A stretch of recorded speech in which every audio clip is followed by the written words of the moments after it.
If I could have just a couple minutes of your time before we begin today's episode, I'd like to let you all in on an update on the future of the show. Thank you all for continuing to download and listen. I am humbled, truly, by the numbers I'm seeing and am encouraged by the growth we're seeing. I'm going to break norms and ask a big favor, though. I'm hoping to get up to 250 subscribers by the end of the year. To start 2021 with that goal having been met would be a great place to begin to make goals for exponential growth throughout the next year. Like big goals. And in order to meet big goals, big changes need to be made, which will only enhance the listener's experience in each episode. Your experience. The story of the late Middle Ages, the building blocks to our modern world, deserves to be told. And it deserves to be told in the way in which it happened. That is, not compartmentalized into subjects and geographic locations and cultural groups. Our history is fluid. And each of these areas and cultures and communities, these historical tributaries all flow into one another, creating this rainforest of diversity and experiences that eventually flow into our present moment, this ocean we're swimming in today. So what can you do? Well, the first and easiest and cheapest thing to do is to share the show. In spoken word or on social media, share the show. You can find us easily on Facebook, Fortune's Wheel Podcast, and Twitter, @WheelPodcast.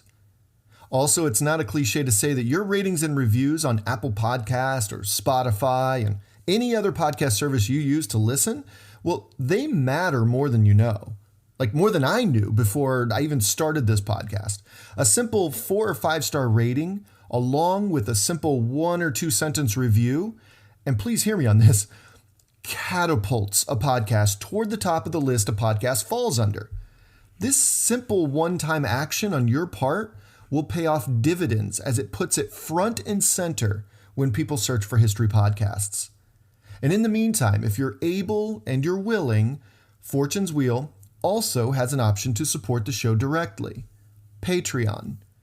Patreon is a platform that allows a listener to support the show's content creation. To become an official patron of Fortune's Wheel, there's a $3 a month option which gives you early access to episodes as well as a shout out for your support on the show. To begin an all-access patron, there is a $5 a month option that earns you early access to episodes, an on-air shout out, as well as a monthly AMA or Ask Me Anything episode, and any bonus episode published. And to become a VIP patron, a $15 a month option will give you all of those benefits, plus the ability to request episodes and topics of interest pertaining to the content of the podcast, and exclusive content, such as interviews with authors and historians and even other podcasters, which I've already started the process of creating. And a quick note about bonus episodes. As of January 1st, 2021, all bonus episodes will be published exclusively for Patreon supporters. These episodes will be specifically designed to enhance the listener's experience, whether it's an episode on the medieval mind, deep diving into Neoplatonism, or it's an interview episode. I plan to make these episodes more than just extra information. And if even $3 a month is just not feasible for you, believe me, there is no judgment whatsoever. Patreon also allows a customizable donation option as well. But again, simply sharing the show and hitting that subscribe button and reviewing it does wonders. So let's get this show rolling even faster and open the world's eyes to history as it should be taught, through the multiple lenses in the multiple places that emphasizes the interconnectivity that runs through the veins of our shared human history. I have 1,000 ideas to enhance the show, but let's be honest, as with any big idea, you can't do it alone. If you enjoy the content, if you appreciate the interconnectivity of cultures and peoples and events in our shared story, if you feel this podcast and its creator deserve the chance to be heard, please consider doing what you can to help. The 16th century English poet John Donne would never have uttered the phrase, "No man is an island," without the events and the minds of the Middle Ages. But he did, thanks to this very story I'm trying to tell. And it rings true today. I am not an island. I'm asking for your support. Thank you for listening, and thank you for your consideration.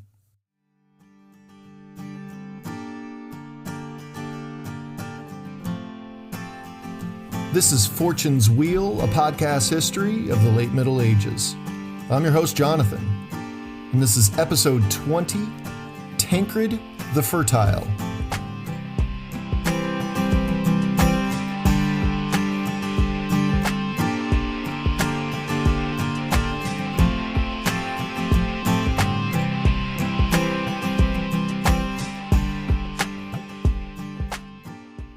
Today we begin a longer series leading up to 1066, the year of monumental change throughout the continent. If 1066 was the effect, then 1035 was, at its core, the cause of this change.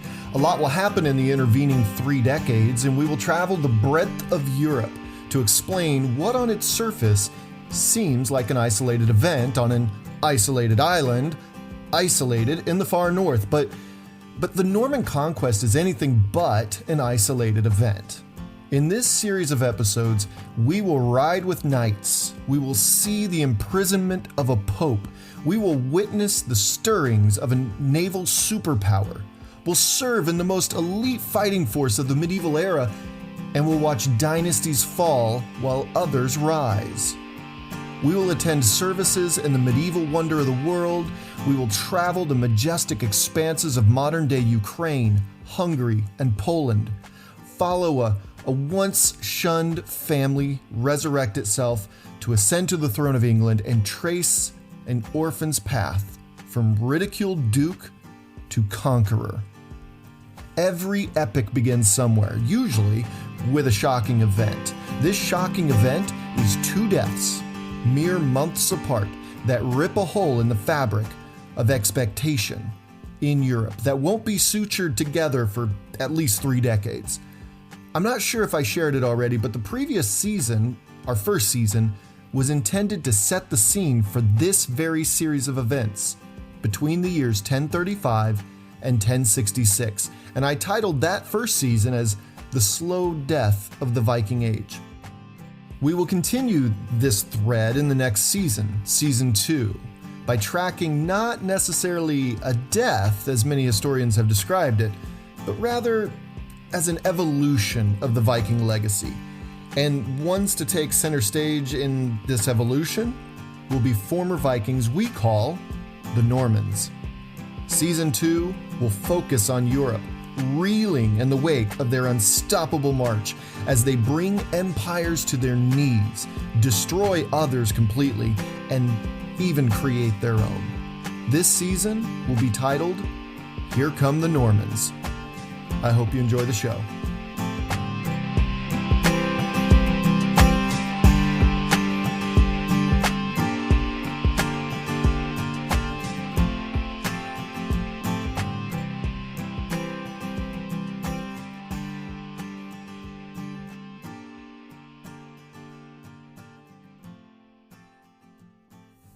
I think it's time we take a big step back and see exactly what's at play by the end of 1035.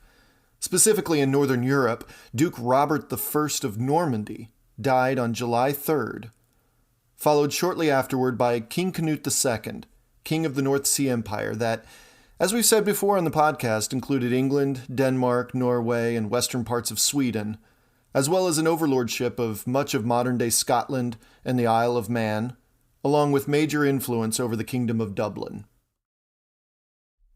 With the deaths of men with names such as Robert le Magnifique and Canute the Great, well, there were bound to be social, political, military, and economic tsunamis in their wakes. But let's for a moment take a closer look at the immediate results of these deaths, which we will flesh out in more detail in future episodes. As for Duke Robert, his death ushered in a massive power grab throughout the duchy, as his vassals were just waiting on such an opportunity to take land, influence, and power.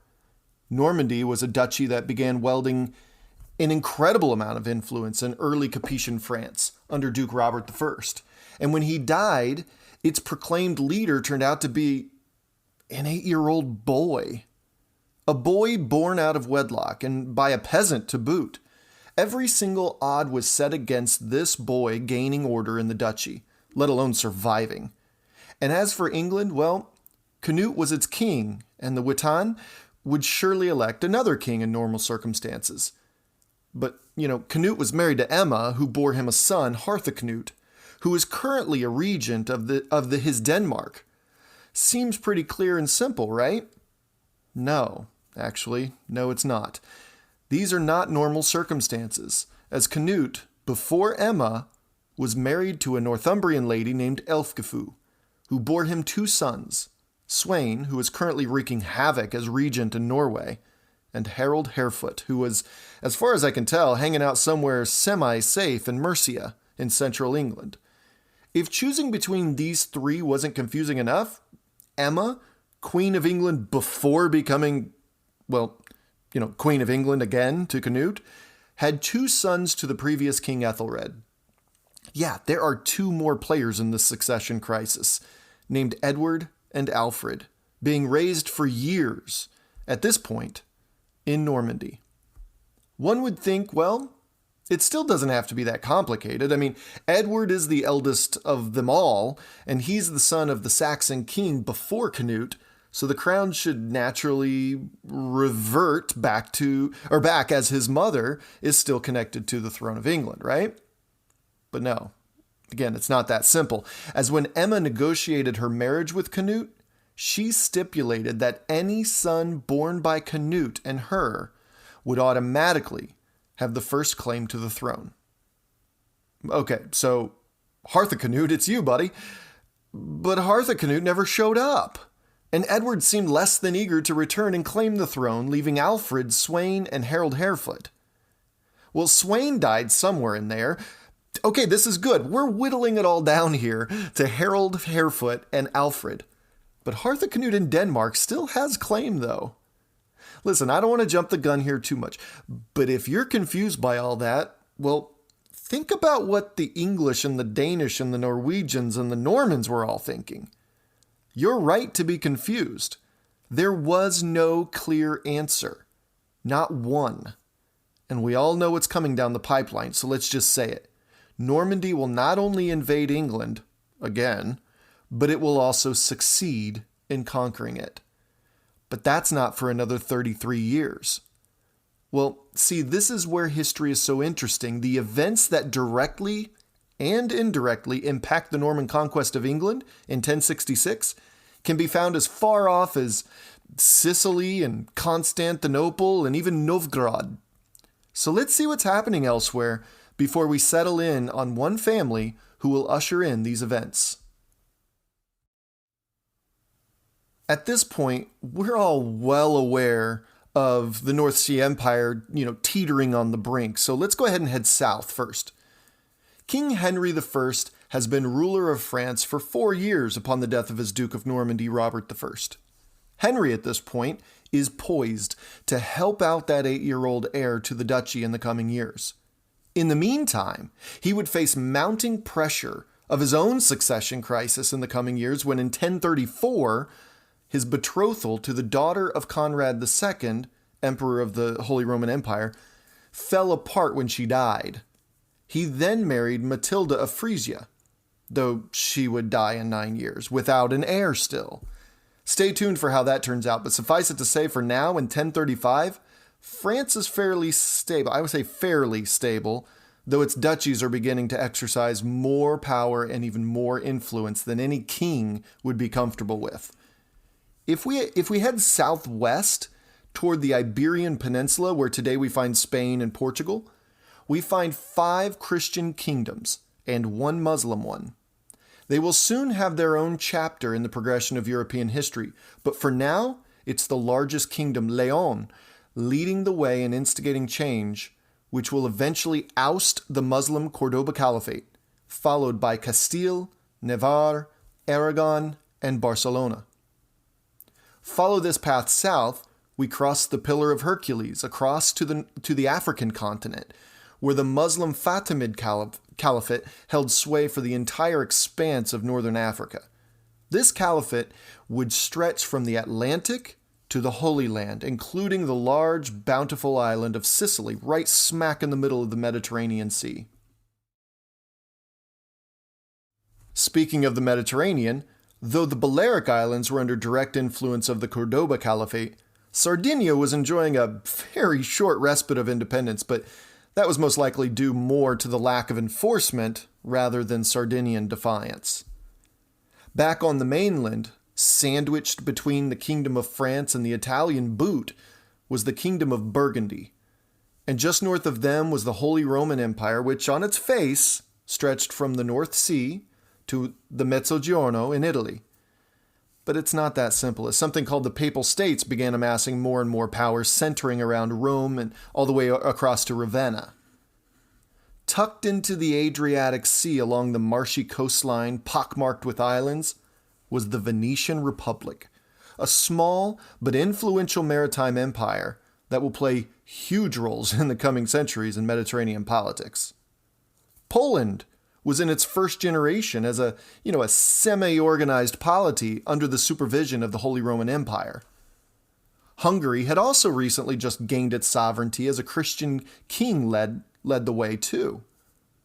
The Rus had established themselves from the Baltic Sea south down to the myriad of rivers leading to the Black Sea, eventually to the gem of the medieval world, Constantinople.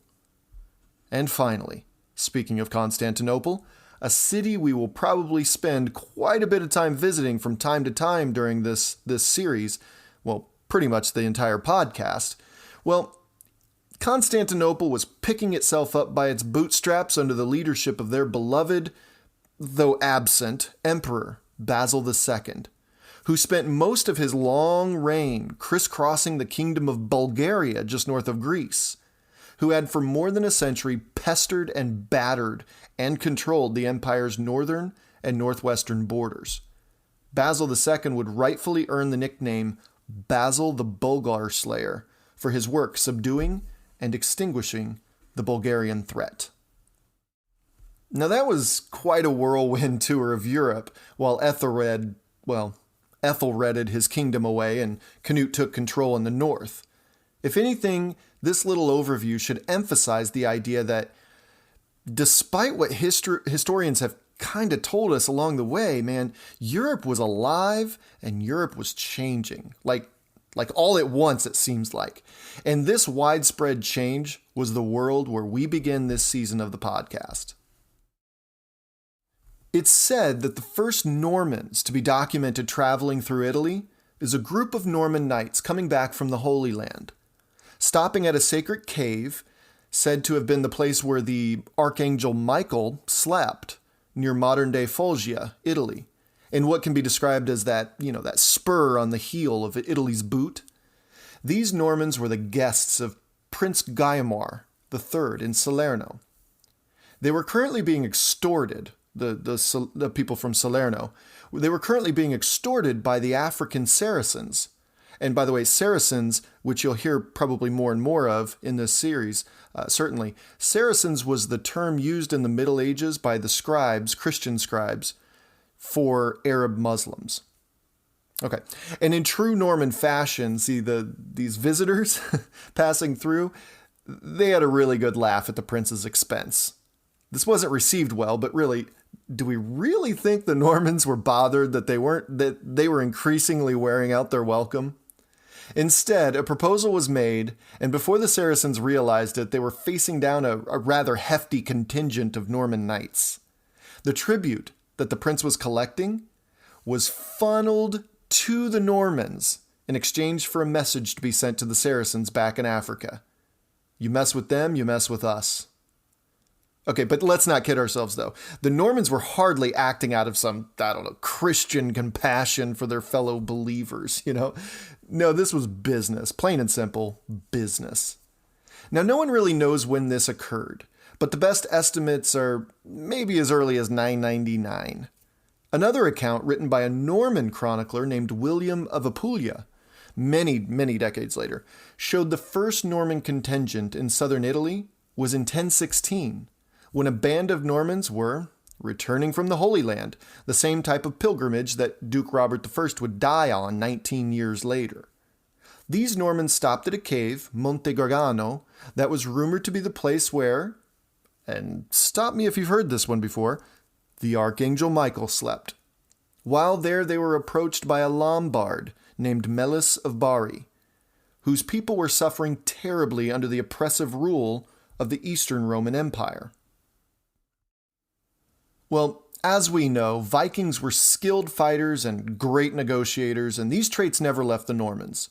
The only adjustment to them, really, is their fighting skills shifted from predominantly hand-to-hand combat expertise into a dominant cavalry force, but believe me, you wouldn't want to go hand-to-hand with them either.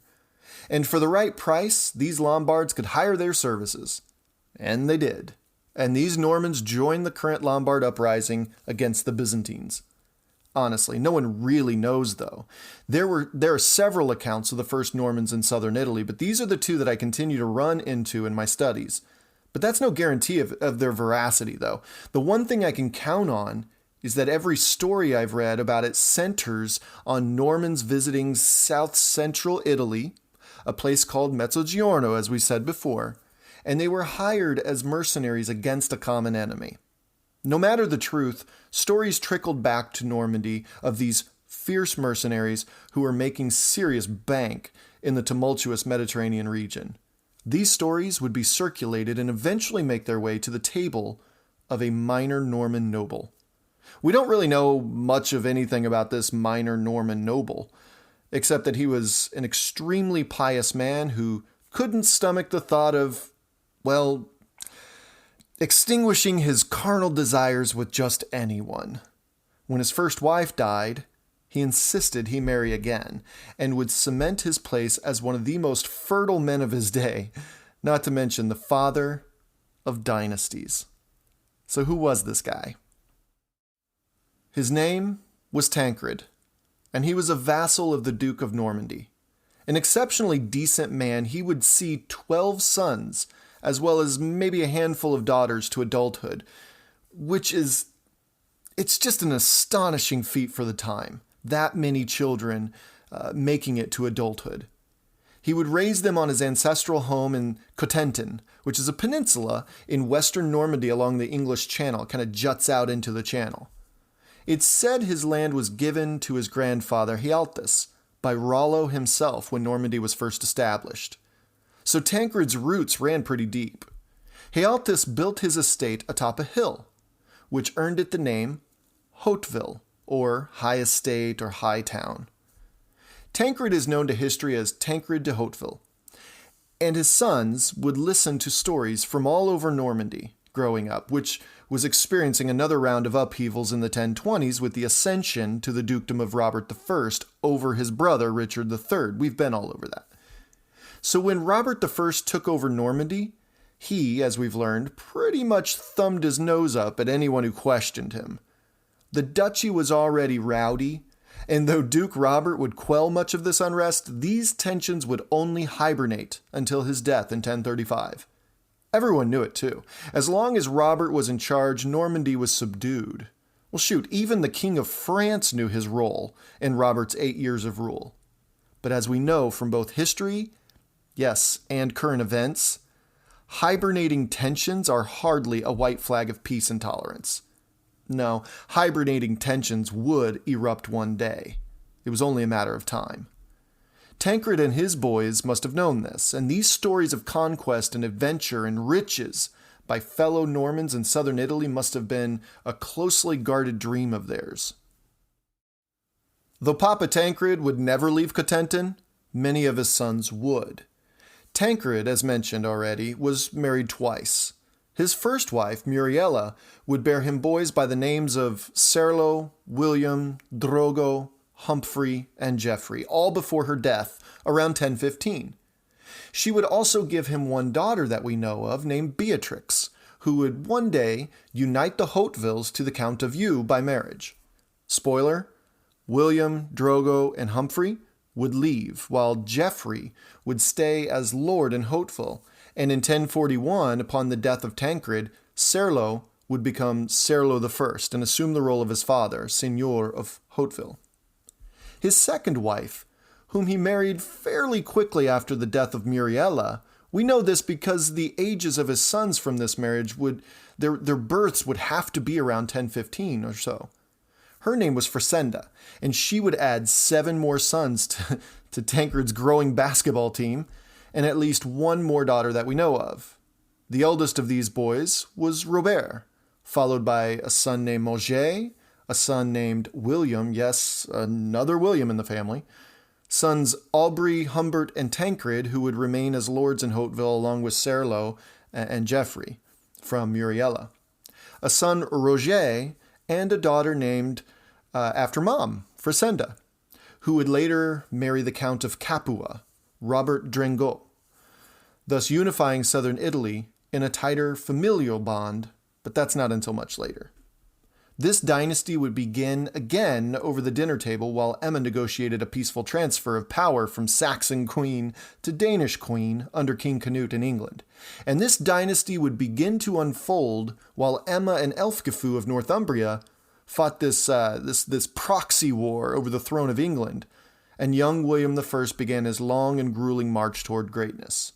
By the time William the Bastard would become William the Conqueror, this rowdy bunch of Norman brothers would have established a strong grip over much of Italy, all of Sicily, and even shake the very ground that Constantinople stood upon. Very little is known about Tancred de Hauteville except the names and achievements of his children. And the first 2 Hautevilles who stepped foot in Italy were William and Drogo. They sought what any Norman sought, wealth and fame. But there was something they realized when they got there. See, Italy was still in if you could believe it, a tailspin from the fall of the Roman Empire some 6 centuries earlier. Rome had a fraction of its once dense population. War and famine and instability had caused an untold number of Italians to die in the intervening centuries, which only created a situation not too dissimilar from a real-life game of blind Frogger on the Autobahn. One misstep could cost you a fortune, your land, or even your life. The political chess being played in medieval Italy often had the results of a round of Russian roulette, and if you toss in the Lombards trying to gain traction, and then the embattled succession crisis around the year 1000 with this, new Bavarian king seeking the Pope's blessing, and then the title of Holy Roman Empire, well, man, this was like a playground for folks like the Normans. Loyalties were thin and fortunes could be made and lost, playing the sides against one another. Italy, essentially, was a pressure cooker ready to explode, and the Normans would position themselves to be the ones who would piece it back together, forcefully if necessary. William and Drogo rode in with a small contingency of knights in tail. They would follow the money, often fighting the very forces they had agreed to help just months or weeks earlier. They would side with the Byzantines, the Lombards, the Pope, all without batting an eye. And they would usher in an age of undeniable Norman supremacy. And each of their benefactors would require them to do something, even if it's just eradicate this enemy.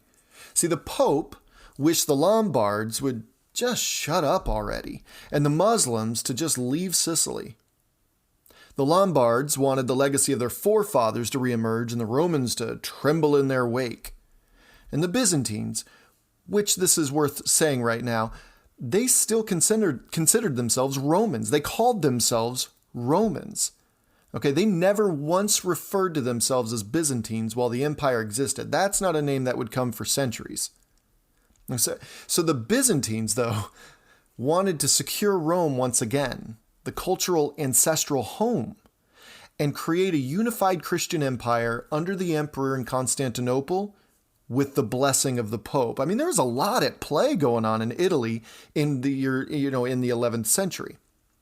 William and Drogo, they smelled this out miles away, and they would capitalize on the instability like few men have ever done before. After mere months, they would welcome hundreds of Norman knights looking for wealth and glory. But they would also welcome their brothers to join them in their conquest of southern Italy.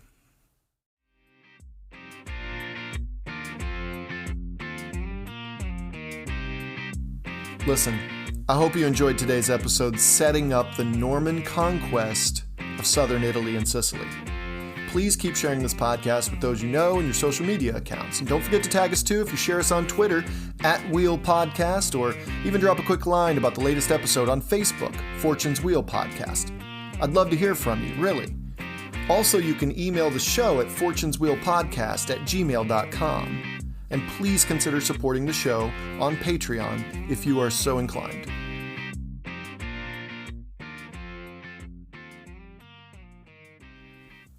On the next episode, we're going to take a deeper look into William and Drogo's initial adventures, how their work laid the groundwork for future expansions throughout Italy.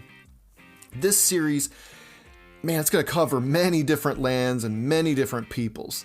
So there's a bit of jumping around to be prepared for from episode to episode, but again, I will stress that history is not linear.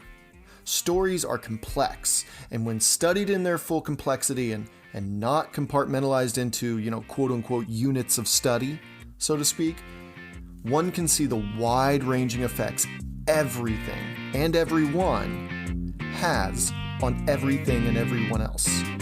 So, next week, we travel to Italy. I can't wait to tell you about it.